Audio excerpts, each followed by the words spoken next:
Guys, আরও একটা Friday night SmackDown শেষ হয়েছে এবং এটা স্যাটারডে নাইট মেইন ইভেন্টের আগের স্ম্যাকডাউন। পার্সোনালি আমার এই শোটা মিডিয়াম লেগেছে, এমন না যে অনেক ভালো লেগেছে, এমন না যে একদম খারাপ লেগেছে। আমার ওপিনিয়ন তো আমি আপনাদের বললাম, আপনাদের কেমন লেগেছে অবশ্যই আমাকে কমেন্ট করে জানাবেন। এবং আজকে কিন্তু হোয়াইট সিক্সের রিটার্ন হয়েছে, সেটা নিয়েও কথা বলবো। র, স্ম্যাকডাউন, প্রিমিয়াম লাইভ ইভেন্টের সব কিছুর রিভিউ কিন্তু আমি আপনাদের পার্ট বাই পার্ট বলে থাকি। তো আপনারা যারা নতুন অবশ্যই আমার চ্যানেলটাকে সাবস্ক্রাইব করবেন এবং ভিডিওটাকে লাইক করবেন। দেরি না করে চলুন শুরু করা যাক। Hello viewers, welcome to Rachel Bangla BD. সবার প্রথম শোটা শুরু করে শার্লিক ফ্লেয়ার, টিফিনি এবং অ্যালেক্সা ব্লেস এবং তাদের একটা সেগমেন্ট হয়। টিফিনি প্রথমে নিজেকে বেটার মনে করে এবং সে নিজেকে বেটার বলে এবং আজকে সে অ্যালেক্সা এবং শার্লিককে ভিনটেজ বলে কল করেছে। মানে তোমরা দুজন ওল্ড মডেল, তোমরা পুরনো হয়ে গিয়েছো, তোমাদের টাইম এখন শেষ, আমার টাইম এখন শুরু। এবং সে বলে I am the upgraded version. এক কথায় টিফিনি তার ককি ভার্সনকে এখানে শো করে। আর ওই দিক দিয়ে অ্যালেক্সা শার্লিকের মাঝে কিছু একটা চলতেছে। অ্যালেক্সা শার্লিকের সাথে টিম আপ করতে চায় কিন্তু শার্লিক তাকে পাত্তা দেয় না। আমি বুঝি না অ্যালেক্সা ব্লেস কেন শার্লিকের পিছনে পড়ে আছে। আর লাস্টে গিয়ে তারা হয়তো একসাথে আসবে সেটা আমরা জানি, বাট শোটা আজকে এইভাবেই শুরু হয়। আমি বলবো এটা এনাফ না স্টার্টিং এর জন্য। ডাব্লিউডাব্লিউ চাইলে অন্য সেগমেন্ট দিয়েও স্টার্টিং করতে পারতো। আপনাদের এই সেগমেন্টটা কেমন লেগেছে অবশ্যই আমাকে কমেন্ট করে জানাবেন। এরপরে আমরা উইমেন্স মানি ইন দ্য ব্যাংকের জন্য একটা কোয়ালিফাই ম্যাচ দেখি, যেখানে জুলিয়া, শার্লিক এবং জেলিনার মাঝে একটা ম্যাচ হয়েছে।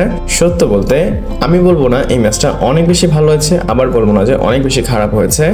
এই ম্যাচটা ভালোই ছিল, ইভেন শার্লিকের মুভগুলো ভালো ছিল। আর জুলিয়া তো ডেবিউ করেছে, সেও আজকে খুব ভালো ভালো মুভ দেখিয়েছে।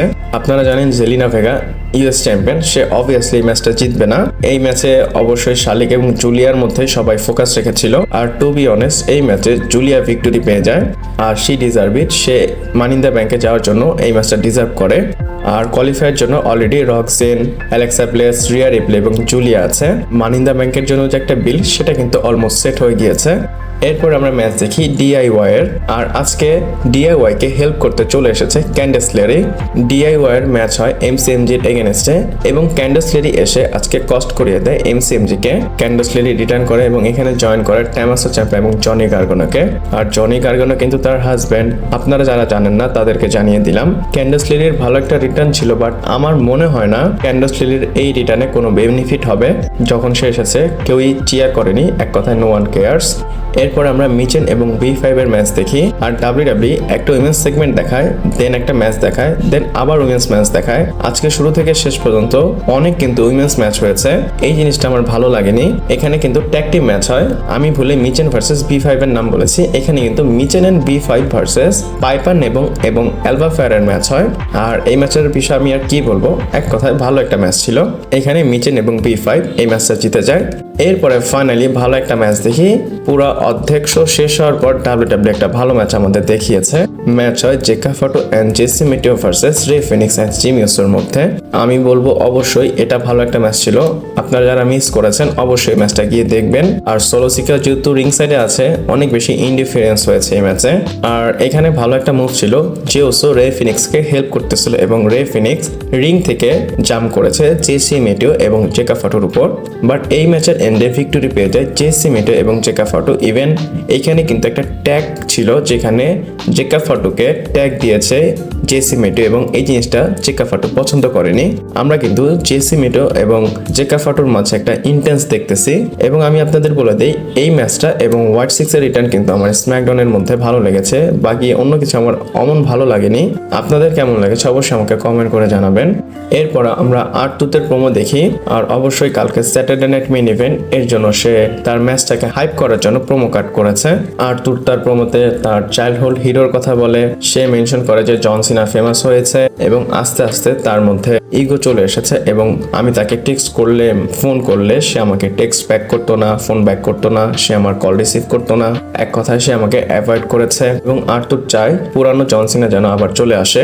R-Truth বলে আমি হাসাল লয়টি রেসপেক্টের জন সিনাকে দেখতে চাই এবং লাস্টে বলে যে আমি যেভাবেই হোক হাসাল লয়টি রেসপেক্ট জন সিনাকে স্যাটারডে নাইট মেইন ইভেন্টে নিয়ে আসবো। এবং লাস্টে বলে if Cena wins we right, সেই থ্রোব্যাক লাইন সেটার কল ব্যাক R-Truth করে এখানে। যদি সিনা জিতে আমরা সবকিছু নষ্ট করে ফেলবো, এটা কিন্তু ফ্যানরা একটা সময় বলতো, এখন R-Truth সিনার জন্য এই কথাটা বলতেছে। এন্ড বাই দ্য ওয়ে এর পরের স্ম্যাকডাউনের জন্য কিন্তু জন সিনাকে অ্যাডভার্টাইজ করা হয়েছে এরপরে আমরা আরো একটা ম্যাচ দেখি মানি ইন দ্য ব্যাংকের জন্য, মেন্স মানি ইন দ্য ব্যাংকের জন্য একটা কোয়ালিফাই ম্যাচ, যেখানে Eli Knight versus Alister Black versus Shinsuke নাকামুরার মধ্যে ম্যাচ হয়। আর এই ম্যাচে কে জিতে? এই ম্যাচে এলি নাইট জিতে। আর অনেক বেশি অডস আছে এলি night money in the bank জিতবে, এবং আজকে সে মানি ইন দ্য ব্যাংকের জন্য কোয়ালিফাই হয়েছে। ম্যাচের এন্ডে কি হয়, অ্যালিস্টার ব্ল্যাক মাস মারে শিনস্কে নাকামুরাকে, এবং সে যখন পিন করবে তখনই পেছন থেকে এলি নাইট এসে তাকে রিং থেকে বাইরে ফালায় দেয়, এবং সুযোগ পেয়ে এলি নাইট পিন করে দেয় শিনস্কে নাকামুরাকে। আর এইভাবে সে কোয়ালিফাই হয়ে গিয়েছে men's money in the bank ladder ম্যাচের জন্য। আর এলি নাইট কি মানি ইন দ্য ব্যাংক জিতবে? এর আগেও কিন্তু সে মানি ইন দ্য ব্যাংকে ছিল, বাট সেখানে ড্রু ম্যাকিন্টায়ার মানি ইন দ্য ব্যাংকটা জিতেছিল। এইবার জিততে পারবে কিনা আপনাদের কি মনে হয় আমাকে কমেন্ট করে জানাবেন। এরপরে অ্যানাউন্স হয় স্যাটারডে নাইট মিন ইভেন্টের জন্য আরো একটা নতুন ম্যাচ, যেখানে জেলিনা ভেগা ডিফেন্স করবে এসএনএম তে তার WWE women's United states champion against Chelsea গ্রিনের। এক কথায় বলতে পারেন এটা একটা রিম্যাচ। আর এটা কিন্তু স্যাটারডে নাইট মিন ইভেন্টের জন্য প্রথম উইমেন্স ম্যাচ, বাকি সব ম্যাচ কিন্তু মেন্স ছিল, হয়তো ডাব্লিউডাব্লিউ ফ্যানদের প্রেসারে এই ম্যাচটা বুক করেছে।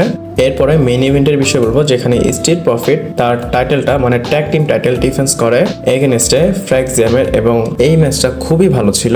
ডাব্লিউডাব্লিউ হয়তো বুঝেছে এরা ট্যাগ টিম ডিভিশনে খুব ভালো ম্যাচ দিতে পারবে, তাই তাদেরকে মেইন ইভেন্টে দিয়েছে।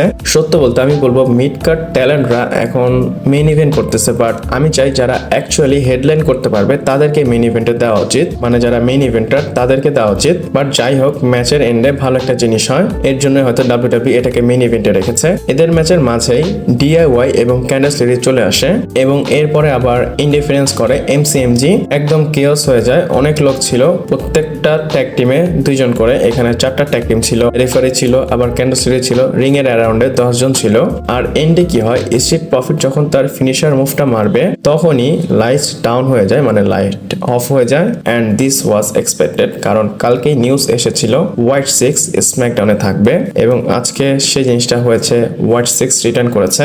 আজকে ব্রে হোয়াইটের বার্থডে হওয়ার কথা ছিল যদি ব্রে হোয়াইট বাঁচা থাকতো, এবং সে 28 বছরের হয়ে যেত যদি সে থাকতো আর কি আমাদের মাঝে, বাট সে তো নেই। আর তাকে ট্রিবিউট দেওয়ার জন্য হোয়াইট 6 এখানে আসে, আর সবাইকে আজকে মারে, কাউকে বাদ রাখেনি।